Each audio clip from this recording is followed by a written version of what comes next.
For that. Hello and welcome everyone to the first session of Get Clued Up with Dr. Rashid Aziz. Today we will talk about Islamophobia. As you all are aware that we are doing our Islamophobia Awareness Week with the acknowledgement of Islamophobia Awareness Month, and this event will be the final event for our awareness event. So now I would like to pass it on Dr. Rashid Aziz. The stage is Thank you very much. Thanks for this, and thanks for having me to talk about Islamophobia. So I'm just going to share my slides. I hope everybody can see those. So I'm going to cover a few things today to talk about Islamophobia. There is quite a lot to discuss when it comes to what Islamophobia is, what the causes are, how it manifests itself, the nature, the extent of Islamophobia, how Islamophobia is gendered in nature. So quite a few things that I could have talked about today.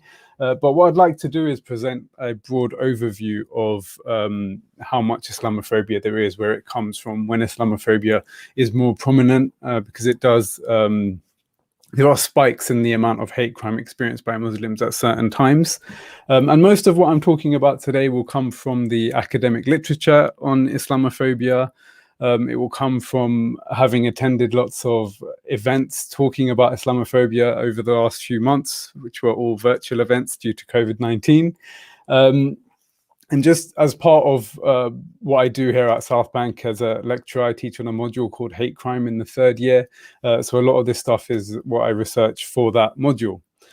So before I talk about Islamophobia more generally, more specifically, I should say, I want to mention hate crime more generally. So hate crimes, they're not a recent phenomenon, although we might think they are because of changes in legislation and changes in understanding. But hate crimes have been around for centuries. They've been a way of demonizing those considered different throughout history, through a process of othering, so creating a group of people who we believe to be different and then scapegoating and demonizing them. In the US, the hate crime agenda arose through social movements in the 1960s onwards. And in the UK, hate crime really has emerged from a number of high-profile incidents. For example, the murder of Stephen Lawrence in the 90s and the Macpherson report, which emerged from that. And also the Islamophobia that Muslims experienced after 9/11 and 7/7. And that's something that I'll be talking a little bit more about later on, how post-attack Muslims can experience increased hate crime. And this has come alongside the increasing role of the victim in the criminal justice system. But hate crimes, we shouldn't just think of them as kind of isolated incidents. We shouldn't just think of just that one person being effective. Hate crimes came to be legislated, and hate crimes came to be, carrying larger sentences because of the impact that they have on society in general and on the wider community. So what is a hate crime? So the Association of Chief Police Officers define it as any hate incident which constitutes a criminal offence perceived by the victim or any other person as being motivated by prejudice or hate. In the UK, we have 5 officially monitored strands of hate crime. So it's race, religion, sexual orientation, disability, and transgender. Some police forces in the UK monitor others as well, such as misogyny as a hate crime. Some monitor age, so crimes against older people. And some police forces treat other crimes or police other crimes in the same way that hate crimes are policed, such as in Merseyside, crimes against sex workers are policed in the same way. As we can see from these statistics, a little bit small, maybe you can't see them, but hate crime has been steadily increasing over the last 10 years. Racist hate crime has always had the most reported incidents. Now, it should also be noted here that these figures will also take into consideration increased reporting, increased recording. So whilst there is, a large increase since 2011, 2012 in the reported hate crime, we should consider that as well. But at the same time, we should consider that there'll be something that we call in criminology a dark figure of crime. So all the crime that doesn't go reported and all the crime that doesn't get recorded alongside that as well. But there are some estimates in the crime survey for England and Wales, for example, that suggest that hate crime is starting to come down as well. So it's not all doom and gloom. When it comes to Islamophobia, there are a number of different definitions of Islamophobia. But the APPG, or the All-Party Parliamentary Group on British Muslims, has one that is now being used, I know, in at least one university so far. And they say that Islamophobia is rooted in racism and is a type of racism that targets expressions of Muslimness or perceived Muslimness. Now, this kind of gels well with the idea that Muslims aren't from a specific ethnic groups. You know, Muslims can be European, Africans, Asians, Americans, Arabs, according to Said. So, and Islamophobia tries to sharpen that distinction of what it is to be European and not European. So by looking at Islamophobia as a type of racism, it recognizes that. And what we mean by Muslimness or perceived Muslimness, it's not just the fact that the person is a Muslim. It's something that can be targeted that makes them appear to be Muslim. So, for example, clothing, or, for example, not getting a job because you've got a Muslim name would be Islamophobic. So this definition takes all of that into consideration. Islamophobia is not new, but it has had increased attention paid to it after the 9/11 terror attacks. And it goes back to the idea that Muslims have found it harder than other faith groups to assimilate into Western society traditionally, due to political change from other countries, moral changes, and also a misunderstanding and misrepresentation of Islam. We often see in the news media and in popular culture as well, the differences between Muslims and non-Muslims kind of highlighted and exaggerated, which leads to marginalization. There's often a focus on extreme cultural practices such as forced marriage, honor killings, and not the positive elements of Islam, such as community and bradri, as we like to call it. And there's a targeting of visible symbols of Islam, so the targeting of mosques, or as I'll explain later on, the targeting of women in the hijab or the niqab. And what we'll see is that Islamophobia is committed by ordinary people in their daily lives. It's not it's not always the most extreme kind of examples that we see. So in terms of how much there is, so these are the statistics from the most recent government report on hate crime. As we see, Muslims experience more incidents of hate crime based on their religion than any other religious group. Now, what we have to remember is that this is the perceived religion of the victim as well. So, for example, if somebody there are examples of Sikh people being attacked because people think they are Muslim. Okay, so that again is a form of Islamophobia. There are also reports, Tal Mama, who are an organization where Islamophobic reports or racist hate crimes or Islamophobic hate crimes can be reported to. They reported 1,330 incidents in 2017. 2/3 of which occurred offline on street level. So it's often things like verbal abuse, physical assault, attacks on property such as mosques, or vandalism. Most online incidents occur on Facebook and Twitter. And I'll talk a little bit about that later on as well. There is a trend towards more serious offline incidents as well. So physical attacks, threatening behavior, and abuse. But there's also at the same time a greater willingness to report as well. So one of the causes of Islamophobia, or one of the times when Muslims face increased Islamophobia, is post-attack. Okay, so for example, McGee in 2005 notes a 4-fold increase in the number of racist attacks reported by British Muslims and other Asian Muslim-looking groups in the UK during the months immediately after 9/11. Haynes and Mackin found hate crimes against Asians and Arabs increased 25 to 30% after 9/11 and 7/7. And the media reporting shapes this kind of discursive opportunities for violence, okay? And Greer kind of sums it up in this quote here. I'm not going to read the whole quote, but basically Greer says that the way in which Muslims are represented in a negative manner with, terrorism on one side, Muslims on the other, increasing kind of negative representation around asylum and immigration, it all kind of adds to the fire that is Islamophobia. It stokes that fire. And to kind of continue to talk about the media then, and to give you further examples of that, in 2003, this study by Poole and Richardson showed that the number of articles written about Muslims are largely negative, right? So, for example, out of a total of 350 articles, 110 in the Guardian were on terrorism. Out of 351 in the Times, 147 were on terrorism. And I've put up this image there from the Mail Online, which is talking about the winner of I think it was Great British Bake Off or something, but at the same time they're talking about her winning and how well she's done, but at the same time had to mention the four bombers that attacked London. So it sets up this kind of frame. Muslims are framed as being terrorists. Muslims are framed as being a threat, a security threat to the nation.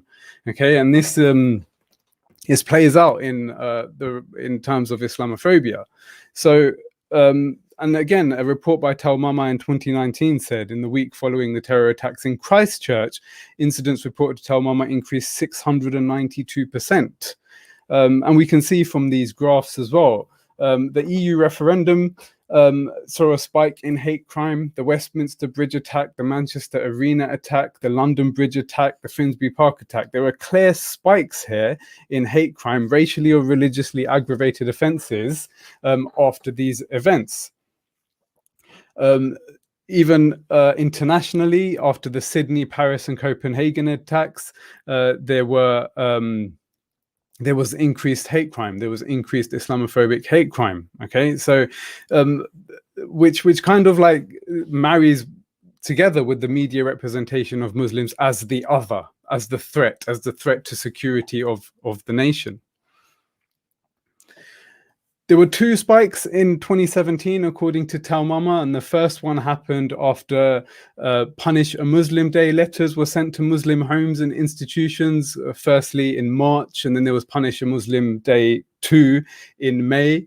And that's when Talmama reported 37 street-based incidents directly referencing the letters. So these letters basically said that these were national days where you could go and punish a Muslim, and they gave suggestions of things to do and how many points you would get for doing each of those things. There was also a second spike in 2017, and that's when our current Prime Minister and former Foreign Secretary, he was Foreign Secretary at the time, he wrote a column referring to veiled Muslim women as letterboxes and bank robbers. Now, what Talmama found was that in the week following the article, anti-Muslim incidents increased by 375%. Boris Johnson's comments were used, and they were directed at visibly Muslim women who wore the face veil. Now, no action was taken against Boris Johnson from the Conservative Party. He was made leader of the Conservative Party. He's now the Prime Minister.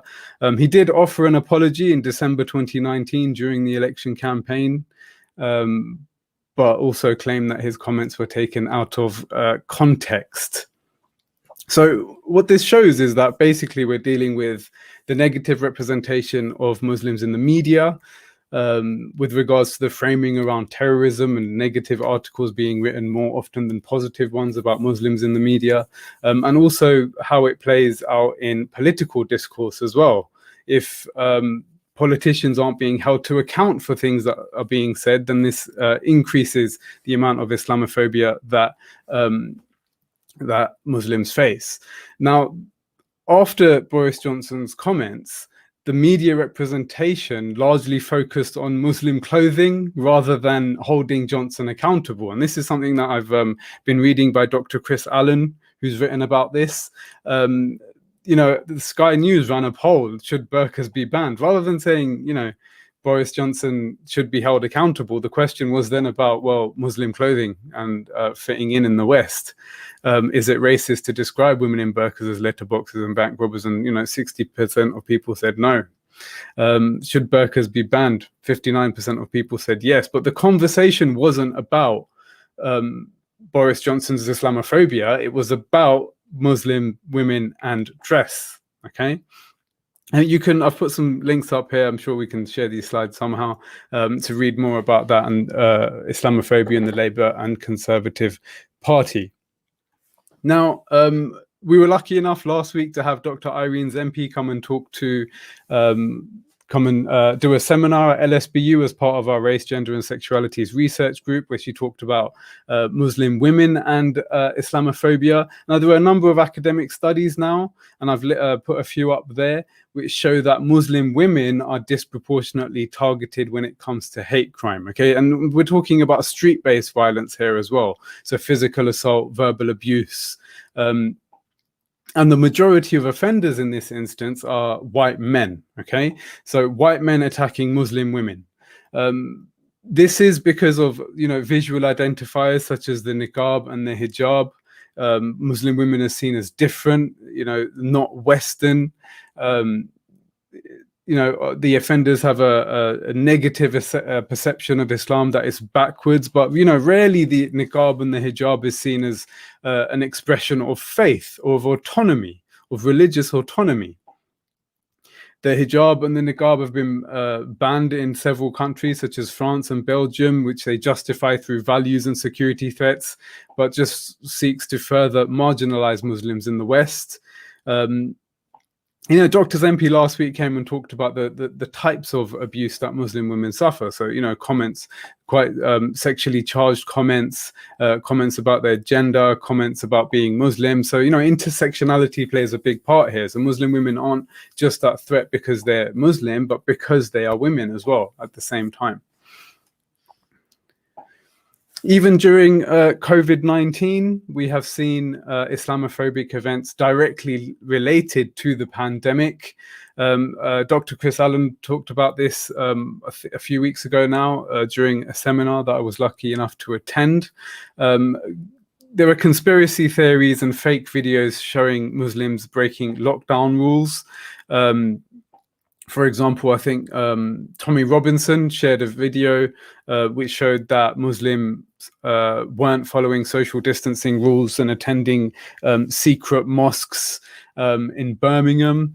But, you know, this was fake. It was fake in that the video was taken weeks before the pandemic or weeks before the lockdown. But the video was shared 14,000 times, you know, before it was removed. There are conspiracy theories about how mosques are responsible for the spread of COVID-19, that Muslims are super spreaders, that they don't observe social distancing rules, given favorable treatment by the police, and the fact that Muslims are culturally different. Okay, so there's been stuff in the media about multi-generational housing, for example, and how Muslims are generally quite an affectionate group. So, you know, I've read stories about Muslims hugging and therefore spreading COVID-19. So this is, you know, this hasn't stopped during the pandemic. And if we look at kind of hate crime statistics in general, then hate crime still went up in 2019-20, even though we were locked down for most of the time, for a lot of the time that the statistics were being collected. Oh, that's my final slide. So it was a little bit quicker than I thought it would be. So I just wanted to point you in the direction of some reading that you could do around this issue. One of the books I'm reading at the moment is I Refuse to Condemn, edited by Asim Qureshi. That's talking about how Muslims are often always asked to condemn acts of terror purely for the fact that they are Muslim. And there's some other books there on Islamophobia, and one by Irene's MP and Neil Chakraborty on specifically on the veil. But that's the end of my presentation. Firdaus, are you there? Yep. You're on mute. Yes, I'm here. This session is really, really informative. Same goes with the slides and the book reference as well. This is really, really informative and well presented. We got so many information about Islamophobia. Most of the time, we see it, but we actually don't realize it that this kind of act can be treated as Islamophobia. Sometimes people misunderstood it. I believe this session definitely will be helping people to enlarge their thoughts and their treatment about Muslim people around the world, around the UK, and around themselves as well. Good. Yeah, I'm glad that's helped. Yeah, I mean, something you said interesting there was that people don't often realize that it's Islamophobic. And, you know, I've gone to kind of a few talks and a few seminars over the past few months where, you know, people have been sharing their incidents of Islamophobia, you know, people being asked to condemn acts of terror as if, you know, every Muslim is responsible for them. And that's kind of becoming normal, you know. So that's why I kind of wanted to put that book up there as well for people to see that there is resistance, you know, people, and, you know, reading books like that kind of makes me a little bit more hopeful for the future, that there are people working in this area and there are people, you know, resisting against the Islamophobia. Yeah, definitely. And what I'm going to say is that for some reason people believe that because of some religious values that person should be treated differently, especially when somewhere are in their religious attire, which is personally I don't believe it's good. Like everybody should be treated equally, right? But most of the time, basically it can be seen when you are about to pass a border of any other country, then people will be treated more differently. That always it happens. So yes, yeah, I think yeah, I mean, I think equality for me it's not, viewing it as simply as treating people the same is probably not the way to do it, because we shouldn't treat everybody exactly the same. But what we should do is we should recognize the differences between people. So, you know, if somebody is a different religion, or if somebody has a disability, or if somebody, you know, requires something extra, then that is something that we should work to, because that's how you achieve equality. You don't achieve equality by asking everyone to do exactly the same thing. Yeah, equality, definitely. You know, to recognize the differences between everyone. Yes, definitely, I agree with that. Like sometimes that as a Muslim, sometimes we don't prefer to reveal our headscarf in front of any male person. We need a female person, right? But sometimes people insist. So on that one, we need to take care of that, about some religious values, that how that person should be treated. Yeah, definitely. Yeah, I think that's a good example of that. Yeah, definitely. Yes. So thank you for your time. Oh, we really appreciate it. Thank you so much. You're We know welcome. as a lecturer, you might have a busy schedule. Thank you for your time. No problem. And yes, hope people will enjoy. Who have missed it, they will see it and they will enjoy it. Thank you for having me. It was an honor. It was an honor for us, not for you. Yeah, and yes, I'm looking forward to working with you as a part of SE, and SE is also looking forward to working with you as well. So best of luck. Excellent. Me too. Thank you very much for having me. Yeah, sure, and enjoy your day. You too. Bye-bye. Yeah, goodbye to everyone, whoever is watching, and enjoy the rest of the day as well. Stay safe. All right. Bye-bye.